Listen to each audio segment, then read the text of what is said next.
네, 지금부터는 연쇄살인범 강모 씨 사건 소식 전해드립니다.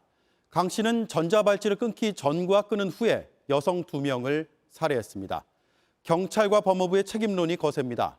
전자발찌를 끊었는데도 범행을 막지 못했기 때문입니다. 체포영장이 없어서 소극적이었다는 게 해명인데 이에 대해 JTBC가 새로운 사실을 취재했습니다. 체포영장 청구 자체가 늦었습니다. 강 씨가 도주한 지 20시간 지나서야 체포영장이 법원에 접수됐습니다. 먼저 신아람 기자입니다. 피의자 강 씨가 지난 27일 오후 전자발찌를 끊은 뒤 경찰은 그 날과 다음 날 총 5번 서울 송파구에 있는 강 씨 집을 찾아갔습니다. 하지만 첫 번째 피해자 시신이 있던 집 안은 수색하지 않고 돌아갔습니다. 집 근처에 잠복해 있던 법무부 보호관찰관도 마찬가지였습니다. 집 안에 강제 진입할 권한이 없고 체포영장도 발부되지 않은 상태였다는 이유에서였습니다. JTBC가 체포영장이 움직인 과정을 취재했습니다. 집에 들어가려면 필요했다는 체포영장이 법원에 접수된 건 28일 오후 2시쯤입니다. 강 씨가 전자발찌를 끊고 도주한 지 무려 20시간이 넘어섭니다. 체포영장이 필요한 상황이었지만 관련 기관들이 기존 관행에 맞춰 움직인 모습도 파악됐습니다. 1차 추적자인 법무부 특별사법경찰은 전자발찌가 훼손된 지 6시간 20분 뒤에야 체포영장을 검찰에 신청합니다. 27일 밤 11시 50분쯤입니다. 서울 동부지검 당직실에선 밤이 늦어 내일 오전에야 청구 여부가 결정되니 다시 오라며 돌려보냅니다. 특사경은 다음 날 오전 9시 다시 검찰에 찾아가고 당직검사는 5시간이 지난 오후 2시쯤 법원에 영장을 청구했습니다. 검찰은 법과 절차에 따랐다고 했습니다. 법원은 어땠을까? 서울 동부지법은 18시간 동안 발부 여부를 정하지 않았습니다. 그 사이 강 씨가 자수합니다. 이뿐만이 아닙니다. 집 주변 CCTV에는 강 씨가 도주하기 전 피해 여성과 동행한 모습이 포착됐지만 경찰은 자수한 뒤에야 이를 확인했습니다. 강 씨의 범죄 경력도 자수한 뒤에야 처음 조회됐습니다.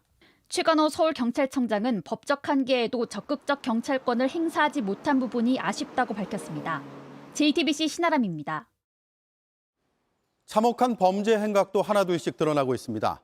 전자발찌를 끊기 전날 밤 그리고 자수하기 불과 5시간 전에 여성을 살해했습니다.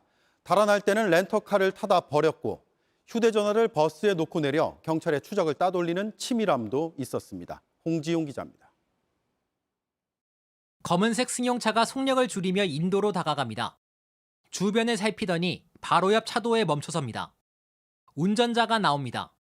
전날 전자발찌를 끊어 수배 중이던 강 씨입니다. 강 씨가 차를 세워둔 지 5분 뒤 경찰이 도착해 차 안을 살핍니다. 담배를 사서 돌아오던 강 씨는 경찰을 보자 곧바로 뒤돌아 도망칩니다. 경찰은 코앞에서 강 씨를 놓쳤습니다. 이미 첫 피해자가 나온 뒤였습니다. 강 씨는 이틀 전 밤 10시쯤 자신의 집에서 40대 여성을 살해했습니다. 시신은 놔두고 여성의 휴대전화는 챙겨 나와 밖에 버렸습니다. 그 뒤부턴 경찰과 법무부의 추적을 피해 렌터카를 타고 다녔습니다. 강 씨는 차를 버리고는 대중교통을 이용해 도망쳤습니다. 중간에 휴대전화를 버스에 놓고 내려서 좁혀오는 추적을 피했습니다. CCTV상으로 강 씨가 나타난 마지막 장소는 김포공항역이었습니다. 이후 강 씨는 경기도에서 50대 여성을 만나 여성의 차량으로 수도권 일대를 돌아다녔습니다. 그리고 다음 날 새벽 3시쯤 또다시 살인을 저질렀습니다. 5시간 뒤 여성의 시신을 차에 싣고 송파경찰서로 가서 자수했습니다. 강 씨는 경찰 조사에서 첫 번째 피해 여성은 빌려준 돈 문제로 실랑이를 하다 살해했고 두 번째 피해 여성 역시 돈 문제로 살해했다고 진술한 것으로 파악됐습니다. 경찰은 오늘 강 씨에 대해 살인 등의 혐의를 적용해 구속영장을 신청했습니다. 강 씨의 신상을 공개하는 방안에 대해서도 검토하고 있습니다. JTBC 홍지용입니다.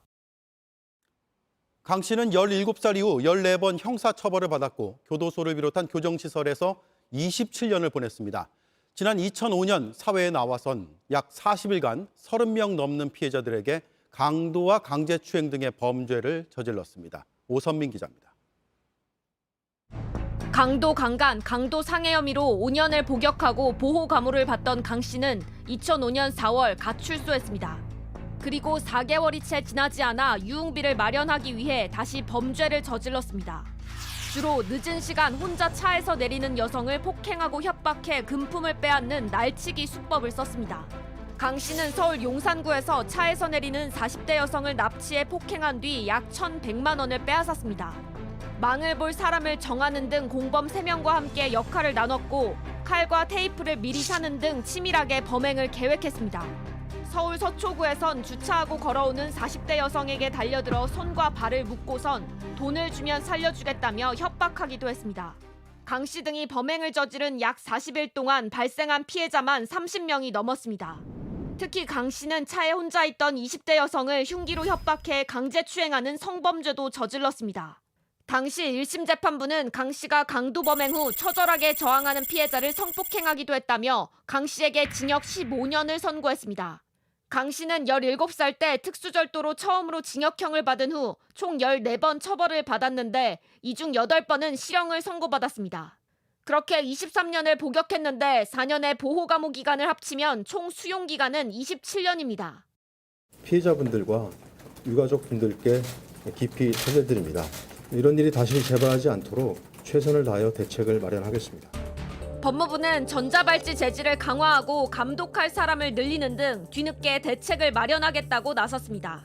JTBC 오선민입니다. 네, 왜 강 씨 같은 성범죄자를 제대로 관리하고 감독하지 않았던 건지 법조팀 이지혜 기자와 한 걸음 더 들어가 보겠습니다. 어서 오세요. 우선 이번 사건 전에도 강 씨가 다시 범죄를 저지를 수도 있다, 이런 경고가 나오진 않았습니까?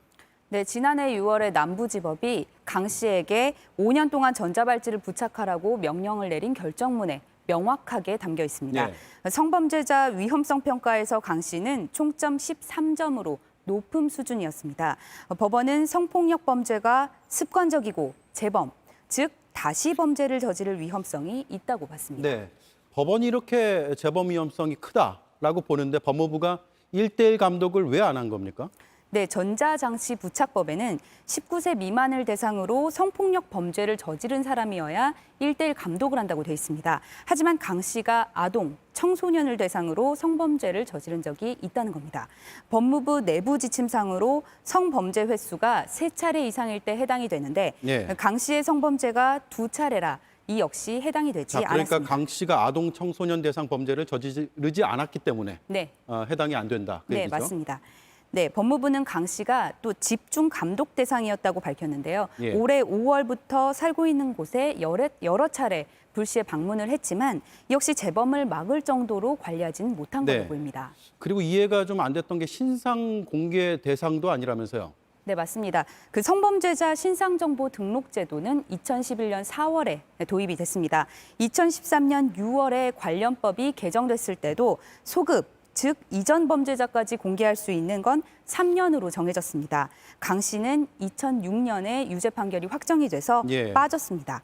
1대1 감독과 신상 공개라는 그물망이 강 씨를 걸러내지 못한 겁니다. 제도가 있어도 요리조리 빠져나갈 수 있었다라는 건데 전자발찌 끊기 전에도 야간 외출 제한을 어겼다는 사실도 오늘 알려졌는데 그 뒤에 어떤 조치를 취할 수 있지 않았을까요?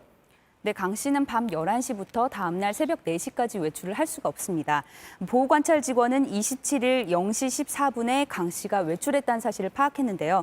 20분 뒤에 강 씨가 귀가한 걸 확인하자 집안까지는 살펴보지 않고 그냥 돌아갔다고 합니다. 그런데 1차 피해자는 이미 전날인 26일에 숨져 있었고 예. 시신도 집에서 발견이 됐습니다. 처음에 더 엄격하게 조사를 했다면 2차 피해는 막을 수 있었지 않겠냐는 비판이 나오는 이유입니다. 네, 법무부는 뭐라 그러던가요? 네, 법무부는 밤이 늦어서 집에 들어갈 상황이 아니었다. 바로 조사하는 건 통상적이지 않다. 이렇게 해명을 했습니다. 예. 자, 강 씨가 전자발찌를 끊고 이제 도주를 했는데 처음에 이동 경로 파악하는 게 어려웠잖아요. 이런 걸 대비해서 뭔가 대책이 마련된 게 없나요? 네, 서울시의 25개 구 가운데 법무부의 위치 추적 시스템과 지자체 CCTV가 실시간으로 연계된 곳은 11개 구에 불과합니다. 그런데 강 씨가 범행을 한 송파구는 이 CCTV 실시간 조회가 안 됩니다. 그래서 최초의 이동 경로를 파악하는 데 더 애를 먹었고 그 추적에도 공백이 생긴 겁니다. 네, 알겠습니다. 법조팀의 이지혜 기자였습니다.